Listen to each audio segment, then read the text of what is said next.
Hi friends, welcome to Chennai food. நம்ம காய்ந்த திராட்சை வாங்குறதா இருந்தால் கடையில் போயிட்டு அதிக விலை கொடுத்து வாங்குவாங்க. இனிமேல் அதுக்கு அவசியம் இல்லை. நம்ம வீட்டிலே ரொம்ப குறைஞ்ச செலவில் ரொம்ப ஈஸியாக உலர் திராட்சை எப்படி செய்கிறதுன்னு பார்க்க போகிறோம். வாங்க பார்க்கலாம்.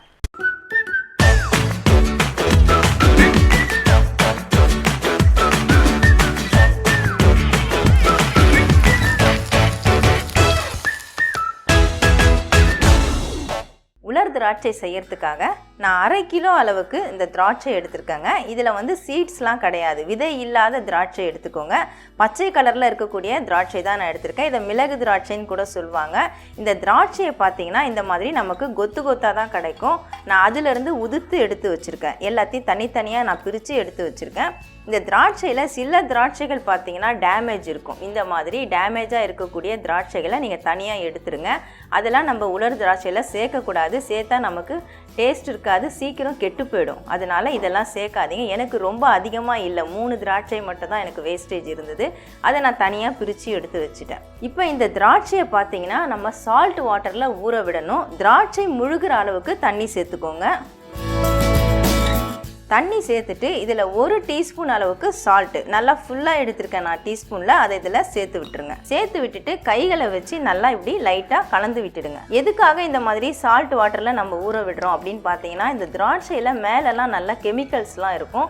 அது எல்லாமே வெளியேறதுக்காக தான் நம்ம சால்ட் வாட்டரில் ஊற விடுறோம். இந்த மாதிரி ஊற விட்டுட்டு செய்யும் பொழுது நமக்கு சுத்தமான திராட்சை கிடைக்கும். இது 1/2 மணி நேரம் இந்த தண்ணியிலே நம்ம ஊற விடணும். அதனால் நான் மூடி போட்டு விட்டுடுறேன். திராட்சையை ஊற விட்டு 1/2 மணி நேரம் ஆயிடுச்சுங்க. கரெக்டாக ஒரு 30 நிமிஷம் நீங்கள் ஊற விட்டாலே போதும். ஊறினதுக்கப்புறமா அதை மூடியை ஓப்பன் பண்ணிவிட்டு நல்லா ஒரு முறை இந்த மாதிரி சால்ட் வாட்டரில் நல்லா ஒரு தடவை கலந்து விட்டுக்கோங்க. கலந்து விட்டுட்டு இதை நம்ம நார்மல் வாட்டருக்கு மாற்றிக்கலாம். ஒரு பாத்திரத்தில் நான் நார்மல் வாட்டர் எடுத்திருக்கேன். அதில் அள்ளி இதில் போட்டுக்கலாம். நீங்கள் பச்சை திராட்சை தான் எடுக்கணுன்றது இல்லைங்க, கருப்பு திராட்சை கூட எடுத்துக்கலாம். சப்போஸ் கருப்பு திராட்சை எடுத்திங்கன்னா அதுலேயும் கொட்டைகள் இல்லாத திராட்சையாக நீங்கள் வாங்கி பயன்படுத்திக்கோங்க. இந்த மாதிரி நார்மல் வாட்டருக்கு மாற்றி விட்டுக்கோங்க. மாற்றிட்டு இதை நல்லா ஒரு தடவை நம்ம அலசி விட்டு எடுத்துக்கலாம். ஏன்னா நம்ம சால்ட் வாட்டரில் ஊற விட்டதுனால நார்மல் வாட்டருக்கு மாற்றிட்டு நம்ம அலசுறோம். அலசிட்டு இந்த மாதிரி பிளேட்டுக்கு மாற்றிக்கலாம். தண்ணி இல்லாமல் இந்த மாதிரி வடித்து விட்டு எடுத்துக்கோங்க. இந்த மாதிரி பிளேட்டுக்கு மாற்றினதுக்கு அப்புறமா இந்த திராட்சையை நம்ம வேக தான் வைக்க போகிறோம். அதுக்காக இந்த மாதிரி இட்லி தட்டு எடுத்துக்கோங்க. அதில் கொஞ்சம் கொஞ்சமாக இந்த குழியில் நிரப்பி விட்டுக்கோங்க. எந்த அளவுக்கு வைக்க முடியுமோ அந்த அளவுக்கு நிரப்பி விட்டுக்கோங்க.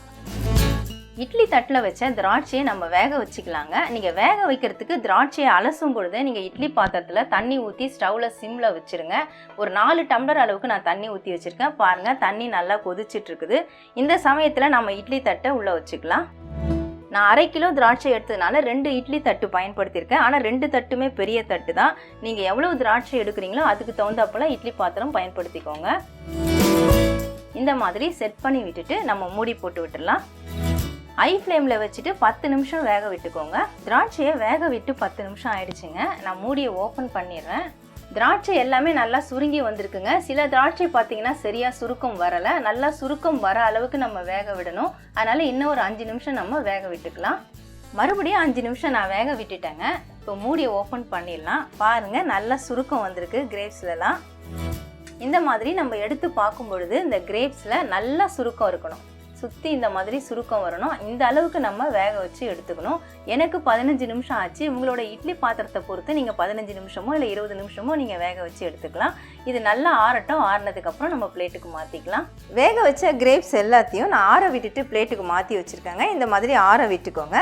இன்னொரு பிளேட் எடுத்துக்கோங்க. அதில் இந்த கிரேப்ஸ் எல்லாத்தையும் நம்ம தனித்தனியாக ஒன்றோட ஒன்று ஒட்டாத அளவுக்கு இந்த மாதிரி பரப்பி விட்டுக்கலாம்.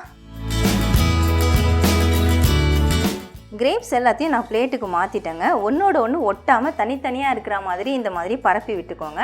இதை நம்ம வெயிலில் காய வைக்கணும். காலையிலேருந்து சாயந்தரம் வரைக்கும் நம்ம காய வைக்கணும். இந்த மாதிரி 2 நாள் இல்லை 3 நாள் நம்ம காய வைக்க வேண்டியிருக்கும். நான் காய வச்சுட்டு உங்களுக்கு காட்டுறேன். திராட்சையை நான் 1 நாள் ஃபுல்லாக வெயிலில் காய வச்சுட்டேங்க. பாருங்கள், நல்லா சுருங்கி வந்திருக்குது. சின்னதாக ஆயிடுச்சு. இன்னும் நல்லா சுருக்கம் வந்துருச்சு பாருங்கள். இந்த திராட்சை எல்லாத்தையும் நம்ம இப்படி திருப்பி விட்டுக்கணும். ஒரு சைடு மட்டும் காஞ்சிருக்கு, இன்னொரு சைடும் நல்லா காயணும். அதனால் இந்த மாதிரி திருப்பி விட்டுட்டு மறுநாளும் இதை நல்லா வெயிலில் காய வைக்கணும். காலையிலேருந்து சாயந்தரம் வரைக்கும் ஃபுல்லாக இதை காய வச்சு எடுக்கணும். நான் காஞ்சதுக்கு அப்புறமா உங்களுக்கு காட்டுறேன். திராட்சையை நான் 2 நாள் வெயிலில் காய வச்சு எடுத்துட்டேங்க. பாருங்கள் நல்லா காஞ்சிருக்கு, நல்லா சுருக்கம் வந்து நல்லா காஞ்சிருக்குது. நான் திருப்பி விட்டு காய வச்சேன். ஒரு நாள் திருப்பி விட்டு காய வச்சேன், மறுநாளும் மறுபடியும் நான் திருப்பி விட்டு காய வச்சேன். நல்லா சுருங்கி காஞ்சிருக்கு பாருங்கள். இந்த மாதிரி காய வச்சு எடுத்துக்கிட்டால் நமக்கு 1 வருஷம் வரைக்கும் கெட்டு போகாமல் இருக்கும். இதை நான் வேறு ஒரு பிளேட்டுக்கு மாற்றிட்டு உங்களுக்கு காட்டுறேன். திராட்சையை நான் வேறு ஒரு பிளேட்டுக்கு மாற்றிட்டேங்க. பாருங்கள் இந்த அளவுக்கு நமக்கு உலர் திராட்சை கிடச்சிருக்கு. நான் 1/2 கிலோ திராட்சை தான் வாங்கி நான் ரெடி பண்ணேன். அதில் பார்த்தீங்கன்னா கிட்டத்தட்ட 150 கிராம் அளவுக்கு எனக்கு கிடச்சிருக்குது. நான் தோராயமாக தான் எடை சொல்கிறேன், இது அதுக்கு மேலே கூட இருக்கலாம். நான் 1/2 கிலோ ரெடி பண்ணதுக்கு எனக்கு இந்த அளவுக்கு கிடச்சிருக்குது. உங்களுக்கு எவ்வளவு தேவையோ அவ்வளவு வாங்கி நீங்கள் ரெடி பண்ணி வச்சுக்கலாம். நம்ம கடையில் வாங்கினா அதிக விலை கொடுத்து நம்ம வாங்க வேண்டியிருக்கும். நம்ம வீட்டிலே செய்கிறது ரொம்பவே குறைஞ்ச செலவில் நம்ம ரெடி பண்ணிக்கலாம். எந்த ஒரு கெமிக்கலும் இல்லாமல் நம்ம ஆரோக்கியமாக ரெடி பண்ணுவோம். ரொம்ப டேஸ்டியாகவும் இருக்குங்க.